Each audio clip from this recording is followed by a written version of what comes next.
Hey, welcome to the podcast. Thanks for having me. You know what? I was just thinking about this whole traditional Chinese medicine thing the other day, and Anya, you're actually a licensed acupuncturist, right? Yeah, I am. Doctor of Oriental Medicine, too. And honestly, I've been dying to talk about this stuff because people think it's just like old wives' tales or whatever, but it's actually this living, breathing system that connects your mind, body, and spirit. Dude, that's wild. So I was reading that TCM is wait for it, 4,000 years old. That's older than recorded history. I know, right? It's insane. And the crazy part is it's not just about treating your symptoms, it's about treating you, like your psychological stuff, your family drama, your spiritual whatever, all of it. Wait, what? So it's not just about sticking needles in people? No way. I mean, that's part of it.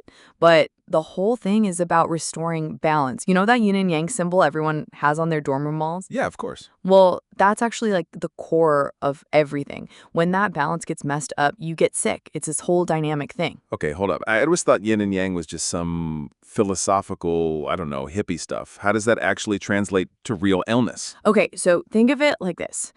Yin and yang are these opposing forces, right? So if your body's cooling yin energy is too weak, you might get like heat symptoms or inflammation. The treatments are all about getting those forces back in balance. Oh, shit. That's like when I can't sleep and I'm all anxious and my body feels weird. That's a balance thing? Exactly. And here's what's cool. TCM looks at your whole life, like your environment, your emotions, what's going on at work, everything. That's so different from Western medicine where it's like, you have a heart problem? Go see the heart guy. Right. Like, take constipation. In Western medicine, you get a laxative. In TCM, they're like, okay, is this dryness? Is your energy stuck? Are you stressed out? Each person gets a totally different approach. That's actually really empowering, you know? Like, you get to understand what's happening to your body. And get this, it rarely has side effects, and it's mostly preventative. Like, why wait until you're sick? Okay, I gotta ask about acupuncture because I read that the early needles were made from bone and stone, and this was like 6,000 BCE. That's before TCM even existed. Yeah, it's crazy, right? They started with these primitive tools and eventually got to these 9 different types of needles made from silver and gold. And modern acupuncture needles are like what? Super thin? Dude, they're 0.25 millimeters. For comparison, a sewing needle is like 1.2 millimeters. These things are hair thin. Wait, what? How does something that thin actually do anything? Okay, this is the cool part. They literally change your brain chemistry on the spot. Like, they release neurotransmitters and hormones immediately. No way. I'm serious.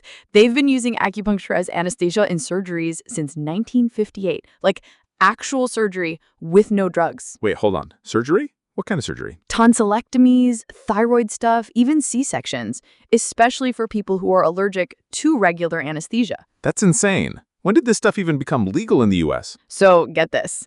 Nixon goes to China in the early 70s, right? By 1975, California legalizes acupuncture.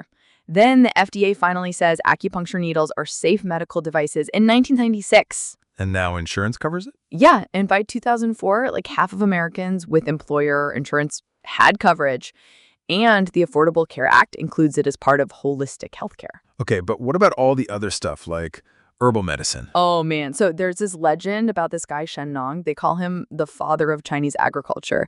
Around 2696 BC, he literally tasted hundreds of herbs himself. Wait, he just ate random plants? That sounds dangerous as hell. Right? He was basically poisoning himself for science. But he documented everything, and that became the foundation for herbal medicine worldwide. They even say he invented tea. What about cupping? I keep seeing celebrities with those weird circular marks. That goes back to the Han Dynasty. They used to use cattle horns or bamboo with fire to create suction. It wasn't just China either. Ancient Egypt and Greece used it too. I thought that was just some celebrity fad thing. Nah, it's been around forever. Same with Moxibustion, burning herbs like mugwort to stimulate healing. Moxibustion? That sounds intense. Sometimes they literally burn it on your skin, but it depends.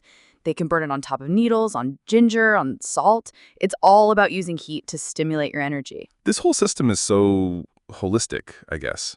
Even how they diagnose you. Yes, they do pulse diagnosis and tongue examination. Like, they can see internal imbalances that Western tests might totally miss. It's like they're reading your body signals. That's kind of mind-blowing.